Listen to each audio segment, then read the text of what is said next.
तो स्वागत है एग्ज़ाम में किसी में। दोस्तों, इसके पहले हम 2 वीडियो बना चुके हैं विजयनगर साम्राज्य के बारे में पूरा, और उसके बाद बहमनी साम्राज्य के बारे में पूरी सीरीज बनी हुई है। ठीक है, अब जो है अब स्टार्ट होने जा रहा है अरब आक्रमण के बारे में। अरब आक्रमण के बारे में जो है हम स्टार्ट करने से पहले बता दें कि जो हमारा चैनल है इसको बनाने में ये बिल्कुल अलग तरीके का है। इसमें जो है जो चीज़ तुम पाओगे बड़ी आसानी से सीख जाओगे। उसके बाद सरकारी जॉब में कोई भी ऐसा एग्ज़ाम में कोई भी क्वेश्चन नहीं होगा जो आपके एग्ज़ाम में फंसे नहीं।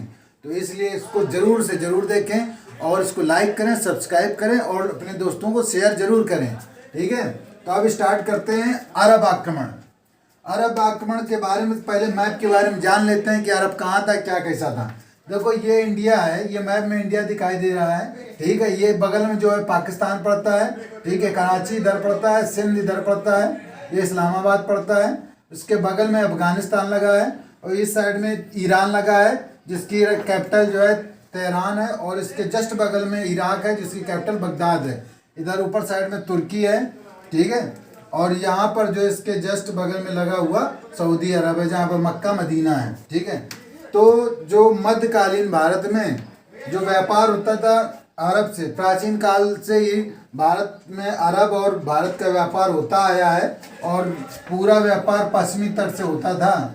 ठीक है, तो अब किस तरह से होता था, यहाँ से जो है ये अरब पड़ता, तो यहाँ से आराम से ये सीधे व्यापार करने के लिए पूरा पश्चिमी तट को फॉलो करते थे। पूरा व्यापार करने के लिए पश्चिमी तट को से व्यापार करते थे। इसका कारण ये था कि ये पास में पड़ता था ये तट, ये आसानी से पहुंच जाते थे और व्यापार अच्छे से होता था। ठीक है, और एक्चुअली में देखा जाए तो इसके पहले जो इसके बाद जो आक्रमण जो होते थे, पहले जो आक्रमण हुए मध्यकालीन और प्राचीन काल में जो भारत में आक्रमण हुए हैं, ज़्यादातर भारत की स्थिति में उत्तर और पश्चिम ये लोकेशन और इस लोकेशन जो दिखाया, इस लोकेशन से आक्रमण होता था पूरा।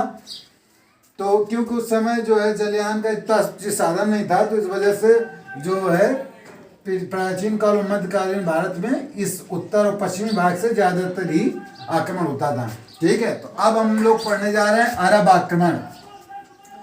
अरब भारत और अरब के बीच में व्यापार प्राचीन काल से ही हो रहा है, जो हमने बता चुके हैं आप लोगों को। पश्चिम तट से होता था। भारत पर अरब आक्रमण की सूचना बिलादुरी की पुस्तक फतुह अल बलदानी तथा चशनामा से मिलती है। ये देखो, फतुह अल बलदानी पुस्तक का नाम है तथा चशनामा से जो है ये अरब आक्रमण के बारे में जानकारी मिलती है। ठीक है, जो अरब वासी थे उन्होंने जो है इन्होंने भारत पर यहाँ से आक्रमण किया था इधर से जाके, तो वो आक्रमण के बारे में मिलती है।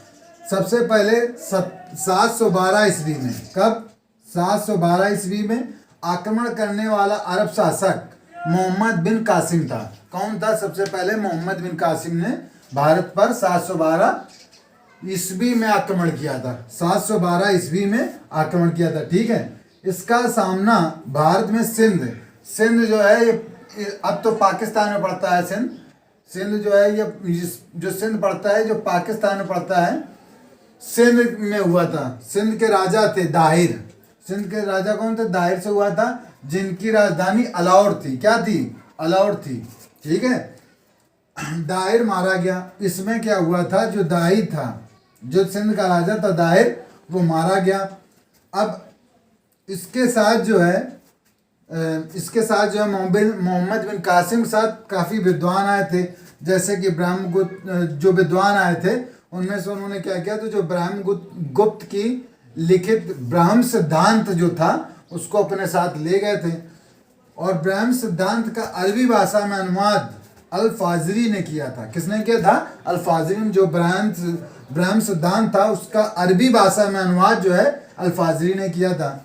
मोहम्मद बिन कासिम ने जजिया सर्वप्रथम सिंध पर लगाया था। जो सिंध है यहाँ पर जजिया कर जो है सबसे पहले किसने? मोहम्मद बिन कासिम ने लगाया था। जजिया कर के बारे में, जजिया कर में अगर बता दें तो ये जो है गैर मुसलमानों पर लगाया जाने वाला टैक्स होता था एक प्रकार से। ठीक है, अब इसके बाद जब ये अब अरब आक्रमण के बाद जो है तुर्क आक्रमण हुए। क्या हुए?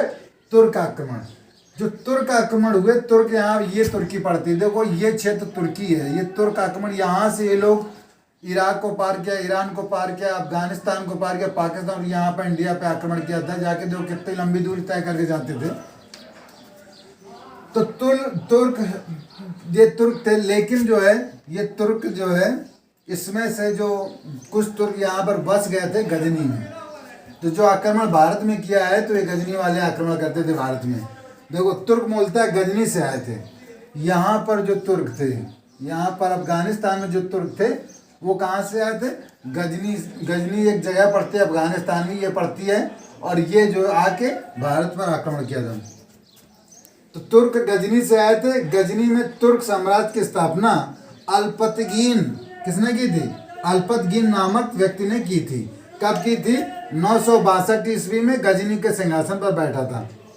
इसके बाद इसका दामाद जो था सुपुतगीन गद्दी पर बैठा था। ठीक है, सुपुतगीन गद्दी पर बैठा यहाँ पर। फिर उसके बाद जब सुपुतगीन के बाद उसका पुत्र बैठा जिसका नाम था मोहम्मद गजनवी, जो बैठा था 998 ईस्वी में बैठा था मोहम्मद गजनवी। और जो ये जब ये बैठा था, पहले जब राजा, ये मुसलमान राजा जब बैठते थे तो उपाधि धारण करते थे। इसने जो है यामनी उद दौला और आमीन उल बिल्ला की उपाधि धारण की थी। ठीक है, इसी समय मोहम्मद गजनवी ने शपथ ली थी। इसने दृढ़ निश्चित किया था कि वह भारत पर प्रतिवर्ष आक्रमण करेगा। इस क्रम में उसने 1001 से स्टार्ट किया तो 127 तक आक्रमण किया था। कितनी बार किया? तो 17 बार आक्रमण किया था मोहम्मद गजनवी ने। मोहम्मद गजनवी ने सोमनाथ मंदिर को लूटा था। जो सोमनाथ मंदिर था वो गुजरात में पड़ता था, उसको लूटा था और तोड़ दिया था। तो इससे बुत सिकन एक उपाधि होती है, जो मूर्तियों को, हिंदू मूर्तियों को तोड़ते थे, मंदिरों को तोड़ते थे, तो उसको बोलता था जाता था मूर्ति भंजक या बुत सिकन बोला जाता था। ठीक है, अपने आप को ये साबित करते थे।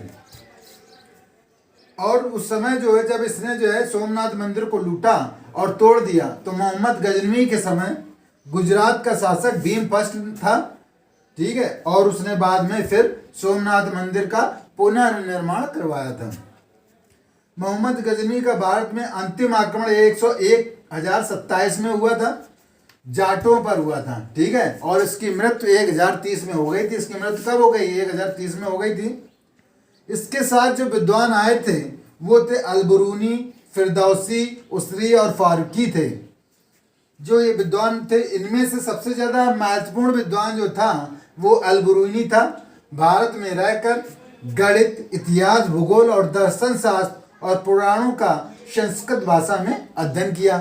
ठीक है, जब अध्ययन कर लिया तो उसी आधार पर अलबरूनी ने पुस्तक लिखी थी, उसका नाम था किताबुल हिंद। ठीक है, क्या पुस्तक नाम था? किताबुल हिंद था। भारत में इसने जो है 8 जातियों के बारे में बताया था। ठीक है, इसने और उन जो 8 जातियां थी उनमें से बधाऊ जो जनजाति, बधाऊ जो जाति थी वो सबसे निचले वर्ग में आती थी। और जो अबू रेहान जो है मोहम्मद, इसका वास्तविक नाम था। ठीक है, और मोहम्मद गजनवी आक्रमण, अब जो मोहम्मद गजनवी था उसने आक्रमण कहाँ कहाँ पर कब किया उनके बारे में देख लेते हैं। 1001 ईस्वी में वह हिंद पे किया था, 1006 में मुल्तान पे किया, 1009 में नारायणपुर में किया था, और 1014 में थानेश्वर में किया था, 1018 में मथुरा और कन्नौज में किया था, 1022 में कलिंजर में किया था, 1025 में सोमनाथ मंदिर में किया था। ठीक है, तो ये तो थे तुम्हारे मोहम्मद गजनवी। उसके बाद क्या होता है कि गजनी वंश जो है, गजनी वंश अंधकार में चला जाता है। फिर थोड़े समय बाद जो है एक नया शासक जो है मोहम्मद गोरी आता है। अगला तुर्क शासक मोहम्मद गोरी था, जो 1173 में गजनी पर साहबनी वंश, 1173 में गजनी में, यही ये जो जगह थी गजनी अफगानिस्तान में, यहाँ पर साहबनी वंश की स्थापना की। ठीक है, 1173 में मोहम्मद गोरी जो मोहम्मद गोरी था उसने उपाधि मोइजुद्दीन मोहम्मद बिन शाम के नाम पर गद्दी पर बैठा था। ठीक है, और जो मोहम्मद गोरी था उसने सबसे पहले 1175 में प्रथम आक्रमण किया था मुल्तान पर। जो भारत में पड़ता है, जो क्षेत्र मुल्तान जो पड़ता है, ये आप इस समय पाकिस्तान क्षेत्र में पड़ता है, उस समय जो है मुल्तान पर आक्रमण किया था। और कौन सी जनजाति पे? करमाई जनजाति पर। यहाँ से सीधे इसने ऐसे आक्रमण कर दिया। ठीक है, तो कहाँ पर? मुल्तान पर और करमाई जात पर किया था। 1178 में गुजरात के शासक मूलराज सेकेंड पर, और इसने जो फिर यहाँ से आते हुए ये यहाँ पर आक्रमण किया। 1178 में किया था गुजरात में। यहाँ पर गुजरात में उस समय मूलराज सेकेंड शासक था, जो मूलराज सेकेंड शासक था, और यहीं पर इसका छोटा भाई भीम सेकेंड था, जिसने इसको पराजित करके इसको बंदी बना लिया था। ठीक है, इसको बंदी बना लिया था, जो मूलराज का छोटा भाई था। ठीक है, फिर उसके बाद उसने थोड़े समय बाद उसको रिहा कर दिया था। ठीक है, अब 1185 में पेशावर और लाहौर को जीता। फिर उसके बाद इसने जो है दोबारा यहाँ पर पाकिस्तान में लाहौर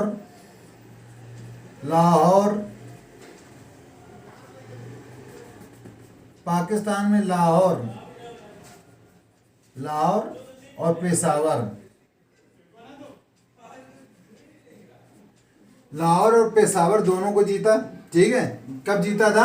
1185 में। ठीक है, और उसके बाद 1191 में इसने फिर इंडिया पे आक्रमण किया। तो अजमेर पड़ता है, राजस्थान के पास अजमेर पड़ता है। अजमेर में आक्रमण किया था, जहाँ पर अजमेर के समय यहाँ पर जो है पृथ्वीराज तृतीय जो है शासन कर रहे थे। तो यहाँ पर इसने आक्रमण किया था 1191 में, और युद्ध हुआ, भयंकर युद्ध हुआ था मोहम्मद गौरी और पृथ्वीराज थर्ड के बीच में 1191 में, जिसे तराइन का प्रथम युद्ध कहते हैं। तो जिसमें इसकी हार हुई थी और ये वापस भाग जाता है। और इस विजय हो गई पृथ्वीराज तृतीय की, तो ये यहाँ थोड़ा सा हर्षोल्लास हुआ, और ये लोग अपनी सफलता को जो है ज़्यादा जाहिर करते रहे। लेकिन बदकिस्मती ये रही कि तुरंत एक साल बाद 1192 में मोहम्मद गौरी ने दोबारा पृथ्वीराज थर्ड के यहाँ आक्रमण किया, और तराइन के तृतीय युद्ध, मतलब द्वितीय युद्ध में, तराइन के दूसरे युद्ध में इसने क्या किया? पृथ्वीराज तृतीय को हरा दिया। ठीक है, तो देखो यहाँ पर 1191 में मोहम्मद गौरी और पृथ्वीराज थर्ड के बीच में युद्ध हुआ, पृथ्वीराज थर्ड जीता था। और 1192 में इन दोनों के बीच दोबारा युद्ध हुआ था, जैसे तराइन का द्वितीय युद्ध कहते हैं। मोहम्मद गौरी जो है जीता था। इन दोनों युद्धों में तराइन का युद्ध कहा जाता है। ठीक है, ये अजमेर था यहाँ पर। और 1194 फिर उसके बाद जो है 2 साल गैप के बाद 1194 में मोहम्मद गौरी ने जो है जयचंद के बीच में चंदावर का युद्ध हुआ था। जो जयचंद शासक था उसके और मोहम्मद गौरी के बीच में जो युद्ध हुआ था उसे चंदावर का युद्ध कहते हैं। वो 1194 ईस्वी में हुआ था, और इसमें मोहम्मद गौरी जीता था। 1206 ईस्वी में मृत्यु हो गई, और जो 1200 में इसकी मृत्यु हो गई थी मोहम्मद गौरी की। और उसके बाद जो है इसके समय जो इसने सिक्के चलवाए थे वो एक्चुअली लक्ष्मी आकृति के सिक्के थे। लक्ष्मी जी की फोटो बनी थी बाकायदा उसमें, जो इनके सिक्कों में। ठीक है, तो इस तरह से हम लोगों ने पूरे मोहम्मद गौरी और मोहम्मद गजनी के बारे में पढ़ा, और ये इसमें पूरी की पूरी जानकारी, इससे एक भी क्वेश्चन बाहर नहीं जाएगा। और मैप जो मैंने बताया है इसको समझाने के लिए कि कहाँ गजनवी था और कहाँ भारत था, किस तरह से आक्रमण हुए, ठीक है, पूरा समझाया है। तो इसलिए आप इसको अच्छे से देखें और एंजॉय करें, और इसको लाइक करें, सब्सक्राइब करें और शेयर जरूर करें अपने दोस्तों को जो तैयारी कर रहे हैं। ठीक है, और अगर आप लोग इसको सब्सक्राइब करेंगे तो जो नेक्स्ट आने वाले वीडियो इसी तरह से अच्छे अच्छे वीडियो देखेंगे। और ये सुनने में आ रहा है कि लेखपाल की भर्ती बहुत जल्दी आज अखबार में भी दिया गया, जो लेखपाल की भर्ती आएगी तो उसके लिए बहुत इम्पोर्टेंट है। और भी जो एग्ज़ाम आ रहे हैं एसआई और यूपीएसआई और आरओ सब के लिए बहुत इम्पोर्टेंट वीडियो है। ठीक है, धन्यवाद, नमस्कार।